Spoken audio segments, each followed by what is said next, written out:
یسوع مسیح کے نام سے السلام علیکم پیارے بھائی اور بہن۔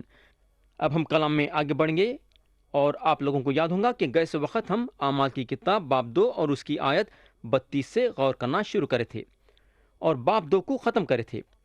اس کے بعد ہم باب 3 اٹھائے تھے اور اس کی آیت 1 سے 10 تک غور کرے تھے۔ آج ہم آیت 11 سے غور کرنا شروع کریں گے۔ آپ لوگوں کو یاد ہوگا کہ ہم لنگڑے کے زندگی میں غور کریں کہ کیسا انہیں شفا پایا یسوع مسیح کے نام سے اور چلتا پھرتا نظر آیا اور کودتا نظر آیا۔ تو اب ہم پڑھیں گے آیت 11۔ لکھا ہوا ہے، جب وہ پترس اور یوحنا کو پکڑے ہوئے تھا تو سب لوگ بہت حیران ہو کر اس برآمدے کی طرف ان کے پاس دوڑے آئے جو سلیمان کا کہلاتا ہے۔ پیارے بھائی اور بہن، کئی ہفتوں سے یروشلم میں بڑے بڑے کام ہو رہے تھے۔ لوگ مسیح کو صلیب پہ چڑھتے ہوئے دیکھے تھے، مسیح جو مردوں میں سے جی اٹھے وہ دیکھے، انہوں جو آسمان میں چلے گئے وہ دیکھے، اور پنتیکست کے دن جو ہوا وہ دیکھے تھے۔ تو ان لوگ حیران ہو گئے کہ آخر یروشلم میں کیا ہو رہا ہے۔ آیت 12 میں لکھا ہوا ہے، پترس نے یہ دیکھ کر لوگوں سے کہا، اے اسرائیلیو، اس پر تم کیوں تعجب کرتے ہو اور ہمیں کیوں اس طرح دیکھ رہے ہو کہ گویا ہم نے اپنی قدرت یا دینداری سے اس شخص کو چلتا پھرتا کر دیا۔ تو میرے بھائی، یہاں پترس اسرائیلی لوگوں سے بات کر رہے ہیں۔ یاد رکھو کہ یہ یروشلم کا زمانہ ہے اور کلیسیا اپنی دوسری علاقوں میں نہیں گئی ہے۔ تو یہاں پترس بڑے سمجھداری کے ساتھ لوگوں کو یہ بتانا چاہ رہے ہیں کہ یہ معجزہ ان کے طاقت سے نہیں ہوا ہے۔ اب پترس یہودیوں کے دل و دماغ کو پرانا عہد نامہ پہ لانا چاہتے ہیں۔ انہوں لوگوں کو یہ بتانا چاہتے ہیں کہ اگر ان لوگ خدا کے طرف پلٹیں گے تو یہ پیشن گویاں پورے ہوں گے۔ پیارے بھائی اور بہن، جو پیشن گویاں جو یہودیاں جانتے تھے وہ یہ ہیں۔ ہم دیکھیں گے زکریا کی کتاب باب 12 اور اس کی آیت 10، جہاں لکھا ہوا ہے، اور میں داؤد کے گھرانے اور یروشلم کے باشندوں پر فضل اور مناجات کی روح نازل کروں گا، اور وہ اس پر جس کو انہوں نے چھیدا ہے نظر کریں گے اور اس کے لیے ماتم کریں گے، جیسا کوئی اپنے ایک لوتے کے لیے کرتا ہے، اور اس کے لیے تلخم ہوں گے جیسا کوئی اپنے پہلوتے کے لیے ہوتا ہے۔ یہ بات پوری ہوں گی اور یہ لوگ خدا کی طرف پلٹیں گے۔ یاد رکھو، یہ بات پوری ہوئی کیونکہ اس وقت قوم یسوع مسیح کو قبول نہیں کری تھی۔ ان لوگ توبہ کر کے خدا کی طرف نہیں پلٹے تھے۔ اور یہاں ہم دیکھیں گے کہ پترس ان لوگوں کو دعوت نامہ دیں گے یسوع مسیح کی طرف پلٹنے کے لیے، اور ان لوگ پترس کے یہ دعوت نامے کا انکار بھی کریں گے۔ یہ وقت ابھی آنے کا ہے جب یہ بات پوری ہوں گی۔ اس کے علاوہ حزقیل نبی بھی بادشاہت کے بارے میں بات کرے۔ اگر ہم حزقیل کی کتاب باب 36 اور اس کی آیت 27 اور 28 دیکھیں گے تو لکھا ہوا ہے، اور میں اپنی روح تمہاری باطن میں ڈالوں گا اور تم سے اپنے عین کی پیروی کروں گا، اور تم میرے احکام پر عمل کرو گے اور ان کو بجا لاؤ گے، اور تم اس ملک میں جو میں نے تمہارے باپ دادا کو دیا سکونت کرو گے، اور تم میرے لوگ ہوگے اور میں تمہارا خدا ہوں گا۔ یہ ہوگا اگر ہم یسایہ نبی کی کتاب باب 12 اور اس کی آیت 1 اور 2 پڑھیں گے تو لکھا ہوا ہے، اور اس وقت تو کہے گا، اے خداون، میں تیری ستائش کروں گا کہ اگرچہ تو مجھ سے ناخوش تھا تو بھی تیرا قہر ٹل گیا اور تو نے مجھے تسلی دی۔ دیکھو، خدا میری نجات ہے، میں اس پر توکل کروں گا اور نہ ڈروں گا، کیونکہ یہوہ میرا زور اور میرا سرود ہے، اور وہ میری نجات ہوا ہے۔ یہ ہوگا اگر ہم یسایہ نبی کی کتاب باب 35 اور اس کی آیت 10 دیکھیں گے تو لکھا ہوا ہے، اور جن کو خداون نے مخلصی بخشی لوٹیں گے اور سیون میں گاتے ہوئے آئیں گے، اور ابدی سرور ان کے سروں پر ہوگی، وہ خوشی اور شادمانی حاصل کریں گے اور غم و اندو کافور ہو جائیں گے۔ تو پیارے بھائی بہن، یہ لوگ یہ لنگڑے کو اپنے قوم کی ایک تصویر کے حیثیت سے دیکھنا تھا۔ اگر یہ لوگ خدا کے طرف پلٹیں گے تو یہ سارے وعدے پورے ہوں گے۔ اب ہم پڑھیں گے اعمال کی کتاب باب 3 اور اس کی آیت 13 سے 15 تک۔ لکھا ہوا ہے، ابراہیم اور اسحاق اور یعقوب کے خدا نے اپنے خادم یسوع کو جلال دیا، جسے تم نے پکڑوا دیا، اور جب پلاطس نے اس کے چھوڑ دینے کا قصد کیا تو تم نے اس کے سامنے اس کا انکار کیا۔ تم نے اس قدوس اور رازباز کا انکار کیا اور درخواست کی کہ ایک خونی تمہاری خاطر چھوڑا جائے، مگر زندگی کے مالک کو قتل کیا، جسے خدا نے مردوں میں سے جلایا۔ اس کے ہم گواہ ہیں۔ تو یہاں پھر سے پطرس یسوع مسیح کے مردوں میں سے جی اٹھنے کے بارے میں بات کرتے ہیں۔ ایک بڑی خوبی جو پطرس رسول میں تھی وہ یہ تھی کہ جب بھی انہوں پیغام دیتے تھے تو مسیح کے مردوں میں سے جی اٹھنے کے بارے میں بات کرتے تھے۔ پطرس کبھی بھی پیغام نہیں دیں گے بغیر مسیح کے مردوں میں سے جی اٹھنے کے بارے میں نہیں بتائیں گے۔